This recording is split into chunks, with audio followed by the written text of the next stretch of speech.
everyone. Guess who's back? It's Kamish. Back here with Week 10 game previews. We're in the double digits now with the week. Running down here, getting close to the playoffs, you guys. It's been a quick season already, it seems. It's been really exciting. You guys saw the matchups. Let's just get right into it. So, first one there, we got Robert and Templars at 7-2, taking on Steven and US1 3-6. East Division battle here. Robert and Templars 2-0 versus Steven. Beat him by 60 last year and 15 in 2014. You know, with a win here, Robert will seal it.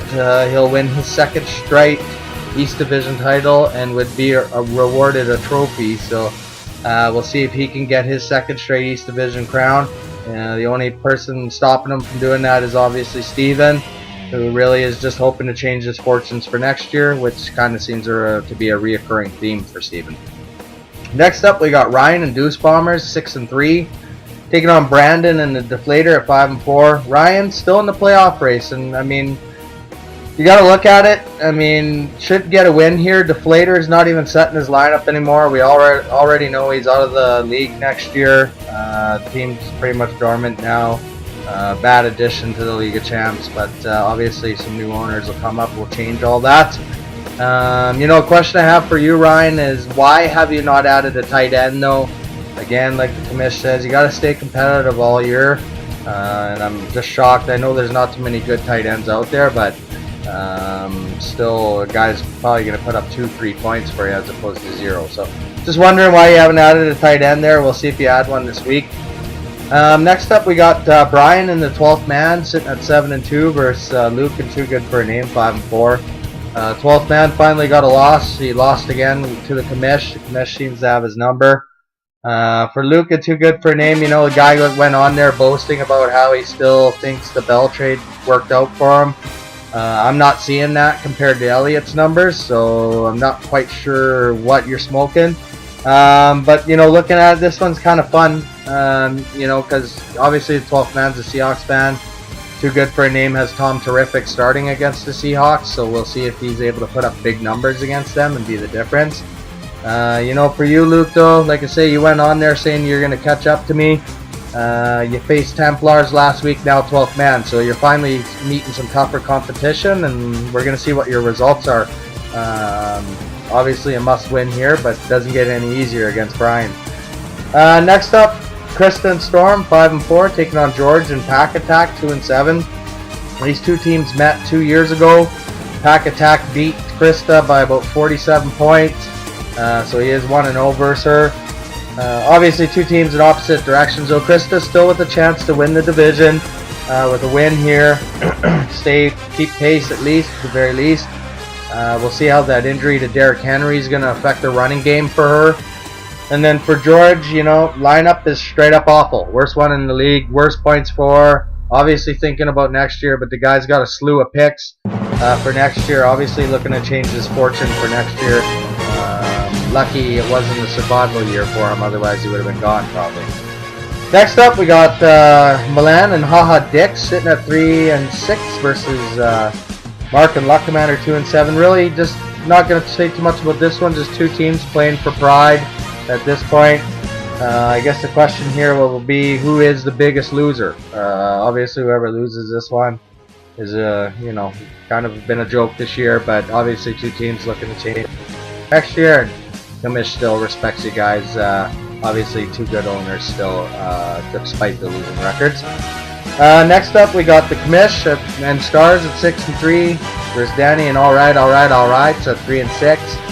South Division battle here. Obviously, Danny just looking towards next year. He's traded away a ton of players.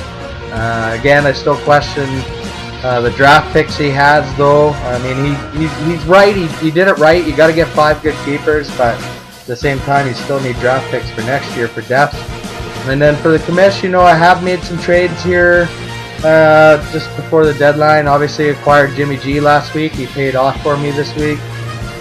Got some depth receivers and Humphreys and Anunwa. So obviously, I'm going for a championship run this year, and I hope to have success again against another South Division opponent. But anything can happen on Sundays, as we know. I've already lost to teams like US1 and Deflator. So Anything can happen, and should be interesting here. Next one, Chris and True North 3 and 6, taking on Suze and Fighting Geese 5 and 4.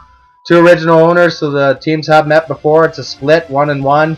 Geese beat True North last year. True North beat Geese in 2014. You know, for Geese, obviously must win here. Still fighting for the playoff lives. Looks like you're losing all the tiebreakers too. So obviously Dak Prescott's going to have to continue to be the hero for you. For True North, obviously Chris will probably relish the fact of trying to play the role of spoiler. And he can. I mean, the guy still has Aaron Rodgers. He still has Antonio Brown. These two guys are game changers and could win a game for you on their own. So it should be interesting to see if Chris can play the role of spoiler in this one. Next up, Milan in the 6, 4 and 5, taking on Lucas and Green Lightning 6 and 3. Huge North Division battle here. Milan with a win here could still make it interesting in that North Division. Would only be a game back of Lucas. So clearly a must win here. These two teams have obviously met before, being original owners. Milan is 2-0 versus Lucas, but the thing to look at here is both games were decided by 8 points or less. So every time these guys play, it's a close battle. Be interesting to see if it's close again. For Milan, you got to look at, you know, if you lose this one, was the trade for Kristen Michael a waste of picks? The guy's a free agent next year, might not even sign. So it should be interesting to see if that's going to turn out to be a failure or move on your part. Next up, stinker of the week, guys. It's Ron and Steel Curtain 3 and 6 versus Mike and CDC 2 and 7.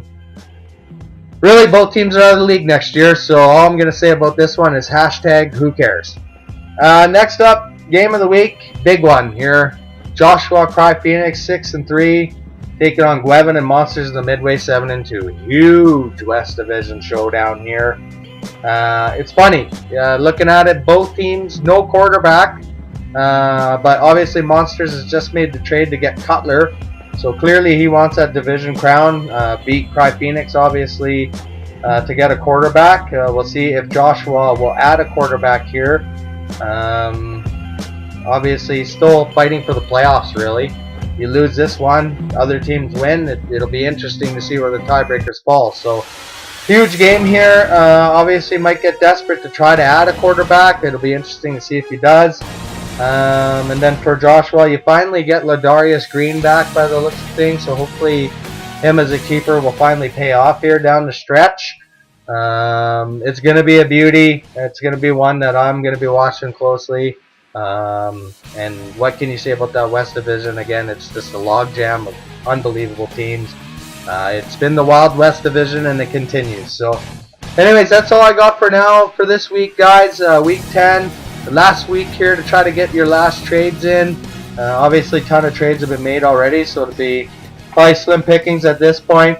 And I just want to remind everyone, too, that Week 13, of course, is a flex game. So, the commission will be changing the schedule the week before to dictate matchups that are obviously going to either have playoff implications or division winning implications, whatever the case may be.